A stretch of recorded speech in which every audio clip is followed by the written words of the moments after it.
Good. So we're in Tesvav Zion. That's what I'm saying. Um, if she said, "My husband died and then my father-in-law died," she may remarry and collect the ketubah, but her mother-in-law is forbidden. If she was a Yisrael's daughter married to a Kohen, she may eat truma. These are the words of Reb Tarfon. Reb Akiva says it is not the way to deliver her from sin. Rather, let her be forbidden from remarrying and forbidden from eating truma. If someone betrothed one of five women but did not know which one he betrothed, and each one says, "I am the one he betrothed," he should give a bill of divorce to each one, leaving the ketubah payment between them and withdraw. These are the words of Reb Tarfon. Rabbi Akiva says this is not the way to deliver him from sin. Rather, let him give a bill of divorce and a ketubah payment to each one. If someone stole from one of the five people but does not know from which he stole, and each one says he stole from me, he should leave the stolen amount between them and withdraw. These are the words of Reb Tarfon. Rabbi Akiva says this is not the way to deliver him from sin. Rather, let him pay the stolen amount to each one. If a woman went overseas with a husband and son and then came back and said, "My husband died and then my son," she is believed. If she said, "My son died and then my husband died," she is not believed. However, we consider her statement and we must therefore perform Kalitza B'na'ibam. Hey, And another one. I'm sorry. Another one. I skipped one? Oh, yeah, I'm sorry. If a woman said, "I was granted a son overseas," and she added, "My son died and then my husband died," she is believed. But if she said, "My husband died and then my son," she is not believed. However, we consider her statement and she must therefore perform Kalitza B'na'ibam. Okay. Okay, now another case along these lines. Nitan li yavam b'medinas hayam. Okay, so the woman went overseas childless. With sorry, she went overseas childless, and her mother-in-law was with them. She went overseas with her husband and her mother-in-law. Okay, and she says uh, that my mother-in-law had a baby while we were overseas. So presumably her father-in-law was also there, because it's got to be a brother through the father. Okay, so she says that I went overseas with my husband and my parents-in-law, and while we were overseas, my mother-in-law gave birth to a son. And then she says, "Meis ba'ali v'achakach meis yavami." And she says, "My husband died, and my yavam, the baby that was just born, also died."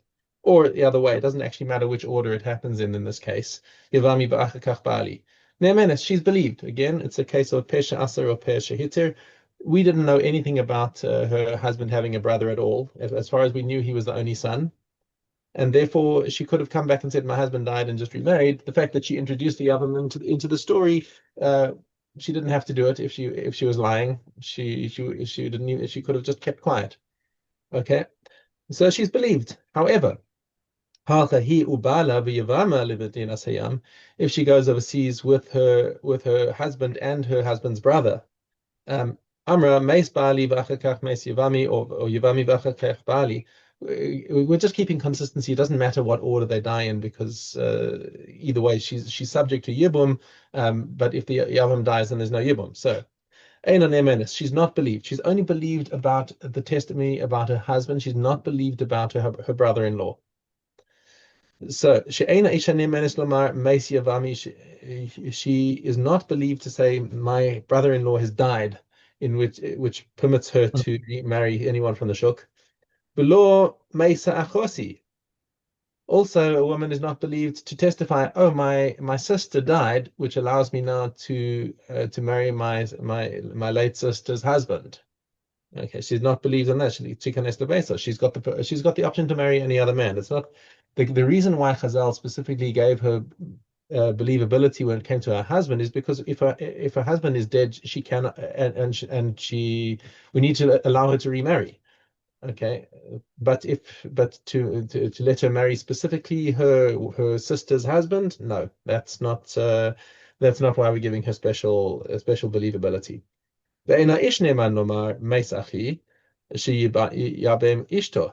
He's also specifically not believed when he comes if he comes back from overseas and says, "Oh, my brother died, so now let me do yibum with his widow." Anyone else came home and said, "This man died," then the Yavam would be allowed to marry the widow. But the Yavam himself, he is discredited because he might have put his eyes on the widow, on his Right. brother's wife, and come and lie about it. V'lo meisa ishti she'isais achosa. And he's not believed to say that my wife has died, so to permit him to marry the sister. He could marry anyone else. He doesn't have to marry her sister. So he doesn't have any sort of special believability. The only time that we have special believability, that we have one witness is that is believed, is in order to permit a widow to remarry. Okay. Ha'isha she'alach ba'ala v'tzarasa limedinas hayam. So, a woman um, and her husband and her co-wife. So the man went with his two wives overseas. Okay, Uba'u Amrula, and oh, sorry, just her husband and her, so one wife stayed home, and the other husband and the other wife went overseas. And they come back to her and say, we've heard that your husband has died.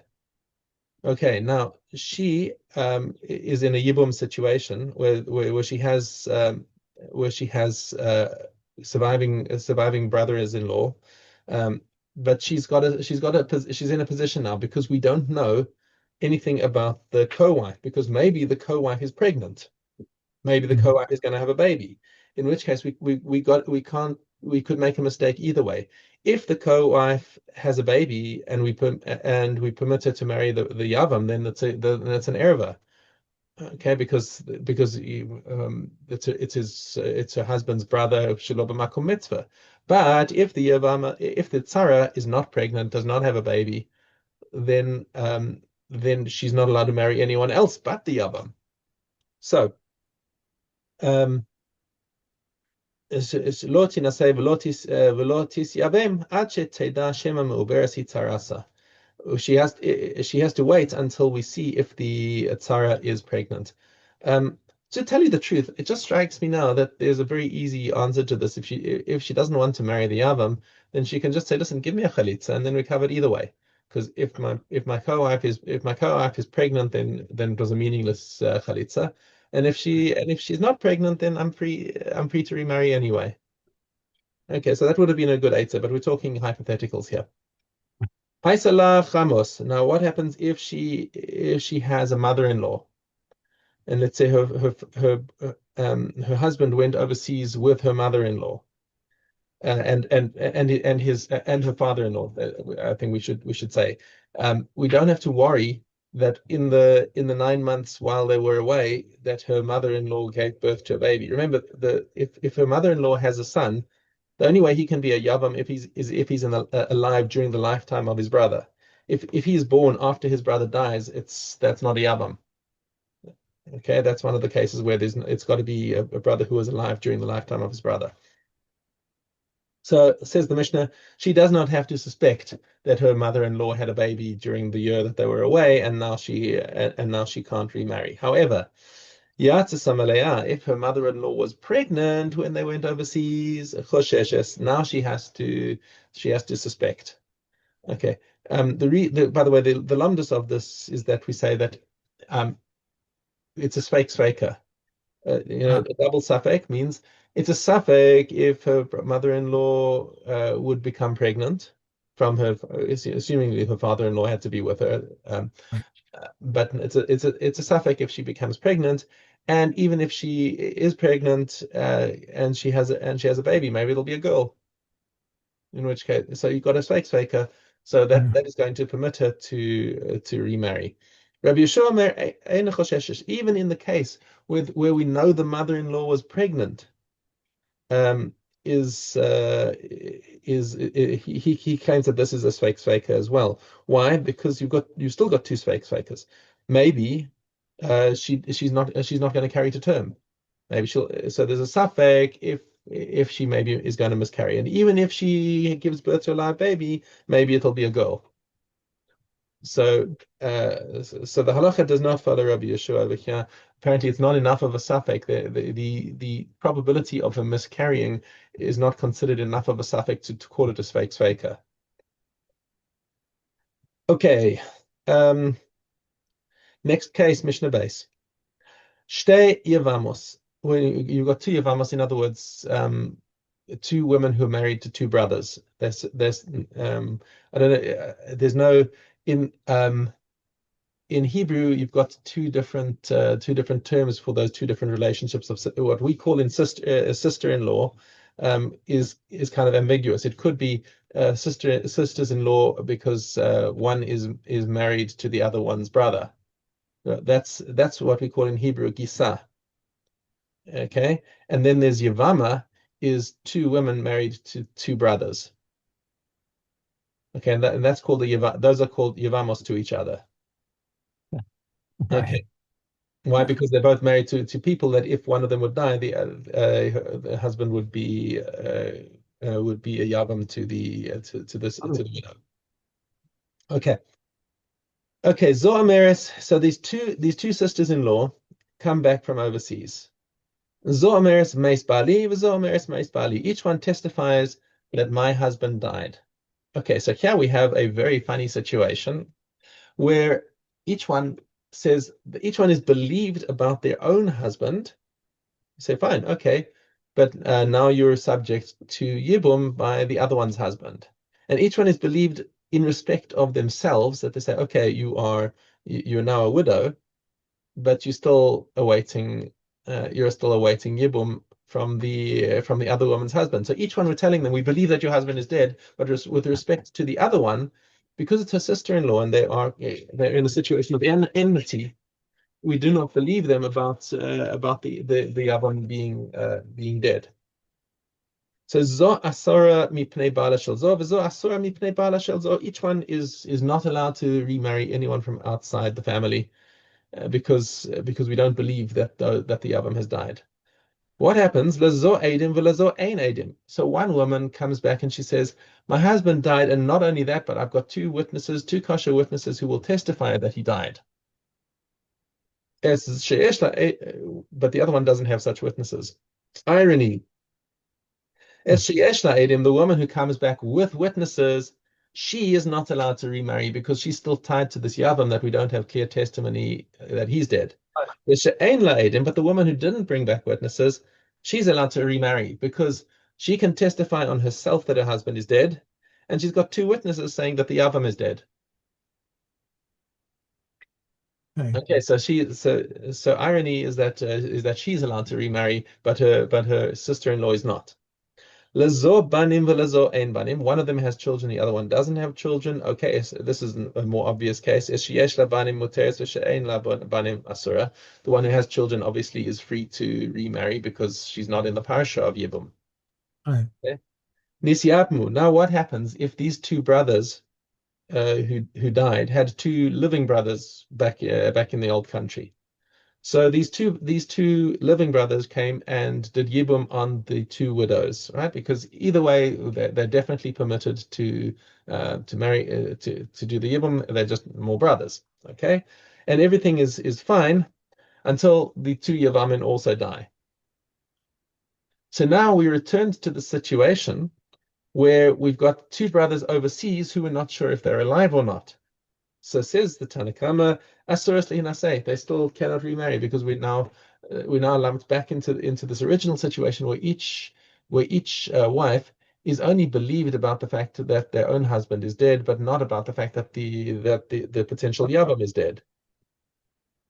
Rabbi Elazar Omer, Hoil v'hutru leYevamin hutru l'chol adam. Now, once you have permitted the brothers-in-law to marry them, the reason why we didn't believe the sisters-in-law in the first place is because we were afraid that they're going to give fake testimony in order to mess up the other woman. Okay, but in our case, each of them has remarried another yavam. They didn't know that they were going to die, so you're really stretching your credulity to say that they're going to that they remarried and now they're living with potentially that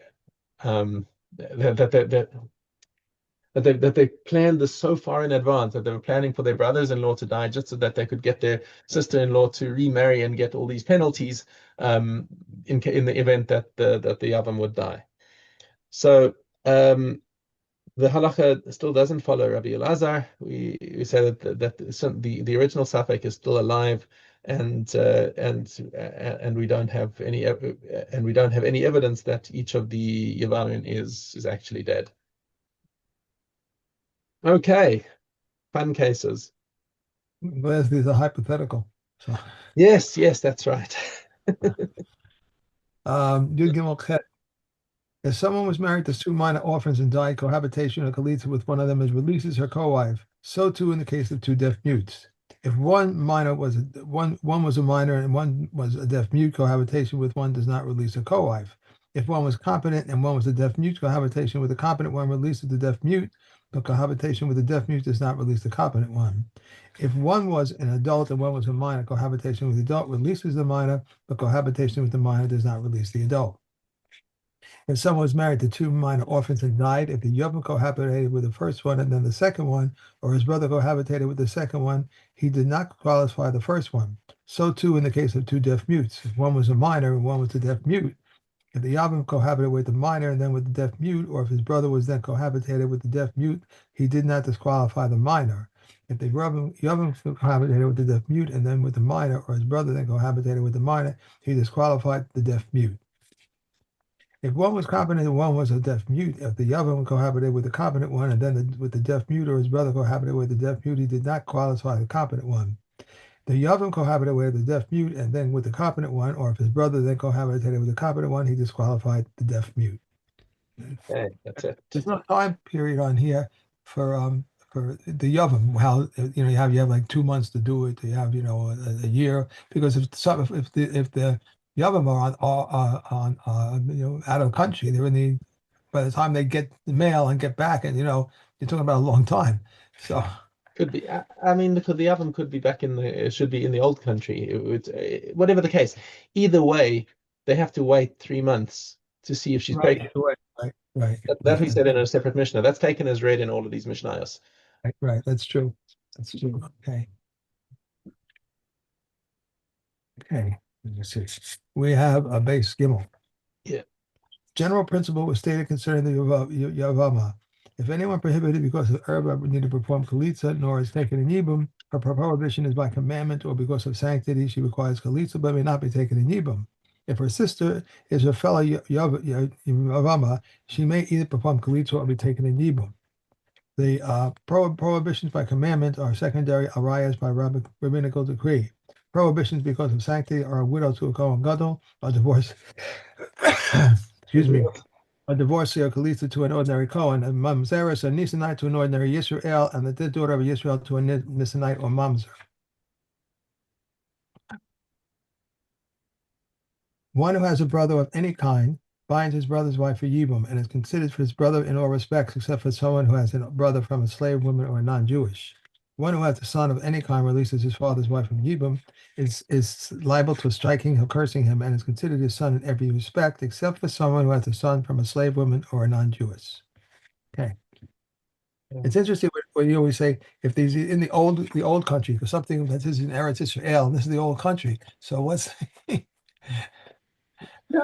But it doesn't matter which country we're talking about. It's a the point is that somebody went overseas and came back, and so we have no knowledge because we don't have internet of whether the person has died, and we're relying entirely on the testimony of the witnesses that somebody has died. even with internet you can't trust it. True that. Okay, Gimel, above Gimel. He handed it over to the one who was to lead it, to Adiel, anyone who was fit to lead it, but the Kohanim with established a rule and did not permit Israel to lead it. Rav Rossi said, we once happened that Arsala led it and he was in Israel. They made a camp for it because of the Babylonians who used to pull out his hair and say to him, take it and leave, take it and leave. Some of the eminent men of Yerushalayim used to accompany him to the first booth.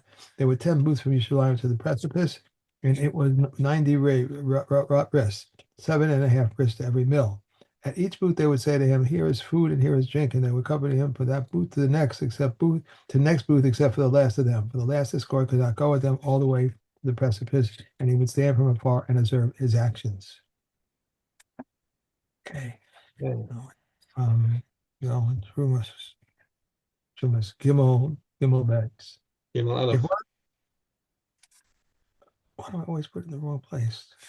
I think we overshot yesterday. That's what happened. One separate a cucumber as truma and is found to be bitter, a melon be bitter, a melon, and it is found to be rotten, it is truma, but he gives truma again. If one separated a jar of wine and it was found to have turned into vinegar, if it is known that it turned into vinegar before truma was taken, it is not truma, but if it turned into vinegar after he gave truma, it is truma. If it is doubt, it is truma, but he must give truma again. The first one does not render itself meduma and is not liable to the added fifth, and so too it was with the second. If one of them fell into chulin, it does not render it meduma. If the second one fell into another place, it does not render it meduma. But if they fell into the same place, they render it meduma according to the smaller of the two. If partners separated truma one after the other, Rebbe Akiva says the truma of both of them is truma, but the sages say the truma of the first is truma. Rabbi Yossi says if the first gave the prescribed amount, the truma of the second is not truma, but if the first did not give the prescribed amount, the truma of the second is truma. Okay. And Olios. Okay, Gimel Aleph. Any of the items that convey tuma through ohel that were divided and brought into the house. If you also read Harkness rules in Tahor, while the sages rule in Tameh. How so? If someone touches two pieces of animal carcass and each one half of the size of an olive or carries them, or in the case of a corpse, if someone touches a piece of flesh half the size of an olive and simultaneously forms a roof over another piece half the size of an olive, or he touches a piece of flesh half the size of an olive, another piece half the size of an olive forms a roof over him, and he forms a roof over the two pieces, each half the size of an olive. When the person forms a roof over a piece of corpse half the size of an olive, and a piece half the size of an olive forms a roof over him. Herdosa ben Harkness rules him Tahor, while the sages rule him Tameh. If someone touches a piece of coarse flesh half the size of an olive and simultaneously something forms a roof over him, and a different piece of coarse flesh half the size of an olive and one forms a roof over a piece of coarse flesh lay half the size of an olive, and simultaneously something forms a roof over him, and a different piece of coarse flesh half the size of an olive, he remains tahor. The mayor says, even in this case, for those who have been Harkness rules of tahor, and the sages who can tameh. Everyone becomes tameh in the above situations, except where tumah contracted through touch coincides with tumah contracted through carrying, and the cases in which tumah contracted through carrying coincides with tumah contracted through an ohel. This is the rule. Anything in the same category is tameh, whereas those in different categories remain tahor. If a laden full of coarse powder was scattered inside a house, the house becomes tameh. Reb Shimon declares a tahor. If a quarter log of blood was thrown to a house, the house is tahor. If blood was thrown into a garment and a quarter log of blood comes out when the garment is washed, the garment is tameh. If not, it remains tahor because whatever is absorbed and cannot come out is tahor. Okay. Okay. And, oh wait, no, there's one more. There's one more Mishnah, the Gimel. Okay. A quarter log of coarse blood was spilled in the air. If the place where the blood spilled on it was an incline and a person formed an ohel over the part of the blood, he remains tahor. If the blood was a crack or if it congealed, the person becomes tameh. And if the blood was spilled onto the threshold of a house and that inclines, either inward or outward, or the house forms a roof over it, the house remains tahor. If the blood was in a crack and it congealed, the house is tameh. Every part of a corpse was tameh except for the teeth, hair, and nails. And while they're connected to the body, they are all tameh. And Adios base Gimel. He also testified about a small village that was adjacent to Yerushalayim, and there was in a village a certain sage who would lend money to all the villages and would write in his own hand another side. When the incident came before the sages, they permitted it. And from this testimony, you may learn incidentally that a woman may write her own get, and a man may write his own receipt, because the validation of a document is effected only by its signers. Reb Kanina testified concerning a needle that was discovered in the flesh and the knife, that the knife and the hands are tahor, but the flesh is tameh. If the needle was discovered in the excrement, everything is tahor. Remember, Yishmael stated three things before the sages of the Academy of Yavna. The first testimony was concerning a beaten egg that was put on top of a vegetable of truma that is a connection. But the egg was like a helmet, it is not a connection. Rabbi Yisrael also testified concerning an ear of standing grain in the reap section of the field, and the tip of this ear reaches the standing section. If it is cut together with the other standing grain, it belongs to the owner, but if not, it belongs to the poor.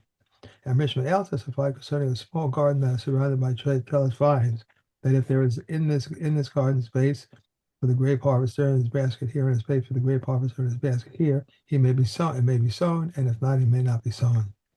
Three things the disciple stated before Rishmael was not, and he would not state either a prohibition or permit regarding them.